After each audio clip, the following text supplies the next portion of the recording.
السلام علیکم۔ امید ہے آپ سب خیریت سے ہوں گے۔ جہاں رہیں خوش اور آباد رہیں۔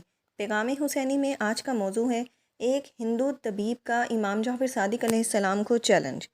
ایک بار امام جعفر صادق علیہ السلام منصور دوانکی کے دربار میں تشریف فرما تھے۔ وہاں ایک طبیب ہندی طب کی باتیں کر رہا تھا اور حضرت خاموش بیٹھے سن رہے تھے۔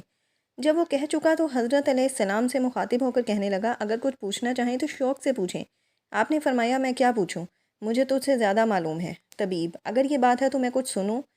امام علیہ السلام: جب کسی مرض کا غلبہ ہو تو اس کا علاج زیت سے کرنا چاہیے، یعنی گرم کا علاج سرد سے، تر کا خشک سے، خشک کا تر سے، اور ہر حالت میں اپنے خدا پر بھروسہ رکھے۔ یاد رکھ، معدہ تمام بیماریوں کا گھر ہے اور پرہیز 100 دواؤں کی ایک دوا ہے۔ جس چیز کا انسان عادی ہو جاتا ہے اس کے مزاج کے موافق اور اس کی صحت کا سبب بن جاتی ہے۔ طبیب: بے شک آپ نے جو بیان فرمایا ہے اصلی طب یہی ہے۔ امام علیہ السلام: نہ سمجھنا کہ میں نے جو کچھ بھی بیان کیا ہے یہ طب کی کتابیں پڑھ کر حاصل کیا ہے، بلکہ یہ علوم مجھ کو خدا کی طرف سے ملے ہیں۔ اب بتا، تو زیادہ علم رکھتا ہے یا میں؟ طبیب نے کہا، میں۔ امام: اچھا، میں چند سوال کرتا ہوں، ان کا جواب دے۔ آنسوؤں اور رطوبتوں کی جگہ سر میں کیوں ہے؟ سر پر بال کیوں ہیں؟ پیشانی بالوں سے خالی کیوں ہے؟ پیشانی پر خط اور شکن کیوں ہے؟ دونوں پلکیں آنکھوں کے اوپر کیوں ہیں؟ ناک دونوں آنکھوں کے درمیان کیوں ہے؟ آنکھیں بادامی شکل کی کیوں ہیں؟ ناک کا سوراخ نیچے کی طرف کیوں ہے؟ منہ پر 2 ہونٹ کیوں بنائے گئے ہیں؟ سامنے کے دانت تیز، داڑھ چوڑی اور ان دونوں کے بیچ میں لمبے دانت کیوں ہیں؟ دونوں ہتھیلیاں بالوں سے خالی کیوں ہیں؟ مردوں کی داڑھی کیوں ہوتی ہے؟ ناخن اور بال میں جان کیوں نہیں؟ دل صنوبری شکل کا کیوں ہے؟ پھیپھڑے کے 2 ٹکڑے کیوں ہوئے اور اپنی جگہ حرکت کیوں کرتا ہے؟ جگر کی شکل محدب کیوں ہے؟ گردے آگے کو جھکتے ہیں، پیچھے کو کیوں نہیں جھکتے؟ دونوں پاؤں کے تلوے بیچ سے خالی کیوں ہیں؟ طبیب: میں ان باتوں کا جواب نہیں دے سکتا۔ امام: بفضل خدا میں ان سب باتوں کا جواب جانتا ہوں۔ طبیب: تو پھر بیان فرمائیے۔ امام علیہ السلام نے عرض کیا، سر اگر آنسوؤں اور رطوبتوں کا مرکز نہ ہوتا تو خشکی کی وجہ سے ٹکڑے ٹکڑے ہو جاتا۔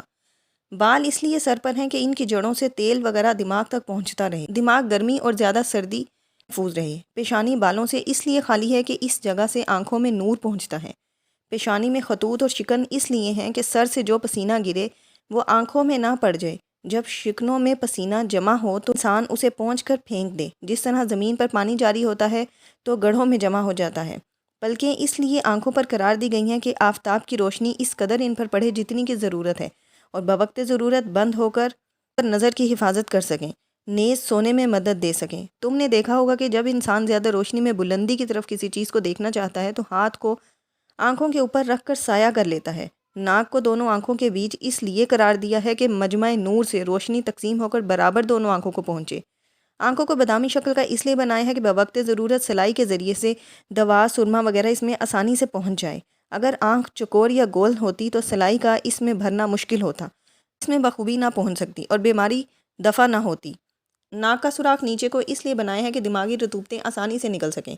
اگر اوپر کو ہوتا تو یہ بات نہ ہوتی اور دماغ تک کسی بھی چیز کی بو بھی جلدی نہیں پہنچ سکتی تھی۔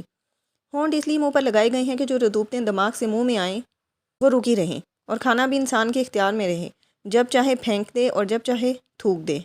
داڑھی مردوں کو اس لیے دی ہے کہ مرد اور عورت میں تمیز ہو جائے۔ اگلے دانت اس لیے تیز ہیں کہ کسی چیز کا کاٹنا آسان ہو جائے، اور داڑھ کو چوڑا اس لیے بنایا کہ غذا پیسنا اور چبانا آسان ہو۔ ان دونوں کے درمیان لمبے دانت اس لیے بنائے کہ دونوں کے استحکام کے باعث ہوں، جس طرح مکان کی مضبوطی کے لیے ستون ہوتے ہیں۔ ہتھیلیوں پر بال اس لیے نہیں کہ کسی چیز کو چھونے سے اس کی نرمی، سختی، گرمی اور سردی وغیرہ آسانی سے معلوم ہو جائے۔ بالوں کی صورت میں یہ بات حاصل نہ ہوتی۔